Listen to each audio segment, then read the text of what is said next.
The BMF belt. BMF belt. Curse of the BMF belt. The BMF belt. In the UFC, there are belts that mean everything. Titles that fighters spend their entire careers chasing. The UFC lightweight title, the welterweight title, the featherweight title. These are belts that define legacies. And then there's the BMF title. Every single person who's held this belt has fallen off hard. Call it a coincidence, call it bad luck, or call it what it actually might just be. The BMF belt curse. Where you at, George? My balls are hot. Oh, surprise, surprise, motherfucker! The king is back! Has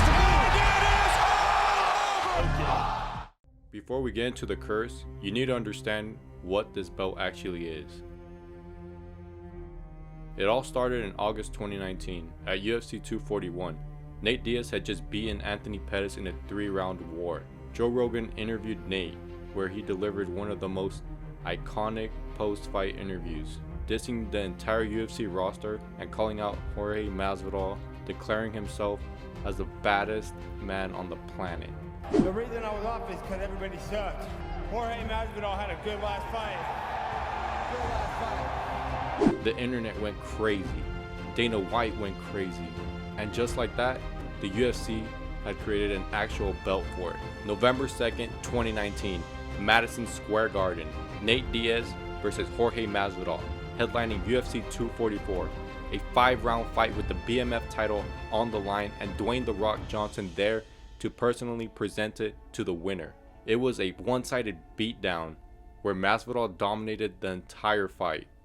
He opened a nasty cut above Nate Diaz's eye, which had the doctor step in and call the fight in the 3rd round. Gamebred became the first ever BMF champion. It was the peak of his career, the biggest moment he had ever had. And then, the curse began. When Masvidal took that belt, he was untouchable. He had just finished a prime Darren Till who was 6-1 with the organization and had never been knocked out in his career up to that point. Then got a 5-second KO on Ben Askren, which blew up on the internet and set the record for the fastest knockout in UFC history. He was the hottest fighter in MMA at that point, and the BMF catapulted him into superstardom, leading to 2 title shots against Kamaru Usman. The first, short notice, he lost, can't blame him too much there. The second, he was knocked out cold for the first time in 40 professional fights. Then came more losses, one to his former roommate and best friend Colby Covington, and the other to Gilbert Burns. 4 fights, 4 losses. After winning that belt, Masvidal went on a huge decline. The supposed baddest man alive retired in 2023. No comeback story, no title defenses, no wins. Victim number 1. When Masvidal retired, the belt was back on the line. UFC matched up 2 lightweight savages, Justin Gaethje and Dustin Poirier. Gaethje was built for this. He had never been in a boring fight, and the highlight was his nickname for a reason. Every time he stepped into that cage, it was a guaranteed war, a certified banger. The fight delivered. In round 2, Gaethje landed a vicious head kick that knocked Poirier out and had Herb Dean stepping in to stop the fight with a people's elbow.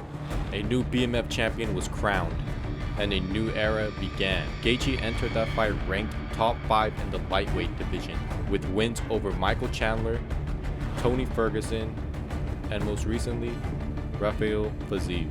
He was right on the edge of title contention. Then came UFC 300 on April 13, 2024. Holloway versus Gaethje was set, a fight that I witnessed in person in one of the biggest UFC crowds ever. Holloway dominated the fight until round 4 when Gaethje scored a knockdown, teasing a small momentum shift. But then came the 5th round. Holloway did his iconic point down, and in the final seconds of that round, he knocked Gaethje out stiff, sending him to the shadow realm. It was arguably one of the biggest moments in UFC history, redefining the BMF title. Gaethje had been stopped before, but never like this. Victim number 2.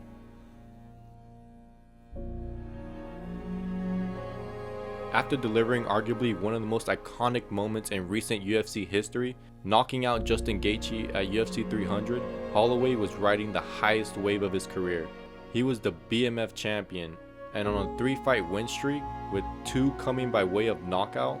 In his post-fight interview, he called out Ilia Topuria for a shot at featherweight gold, and got it. There's a El Matador.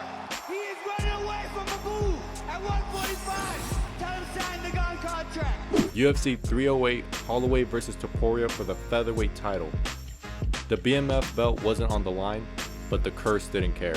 Holloway, who had absorbed over 2,000 significant strikes and had never been knocked down or out in 30 professional fights, was dropped in round 3 and KO'd for the first time ever. This stunned all fans and critics. The best chin in the UFC, once deemed unbreakable, was cracked, and just like that, Max became the 3rd victim of the curse. Think about it. Holloway wins the belt, defends it, feels untouchable, then gets knocked out for the first time in his career. The curse struck again. Following this loss to Topuria, he defended the BMF belt against Dustin Poirier at UFC 318, but coming dangerously close to getting knocked out in the 2nd round. That bout made it clear. His chin was no longer what it once was. Victim number 3. Now look, is this really a curse? Probably not. But these are the most elite fighters fighting at the highest level. Losses happen, knockouts happen, we get it. It's understandable. But here's what makes it compelling. Every single person who's held this belt had their worst moments come right after winning it, not before.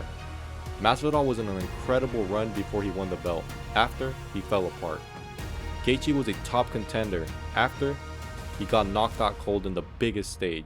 Holloway had never been stopped. After, he was knocked out for the first time in his career.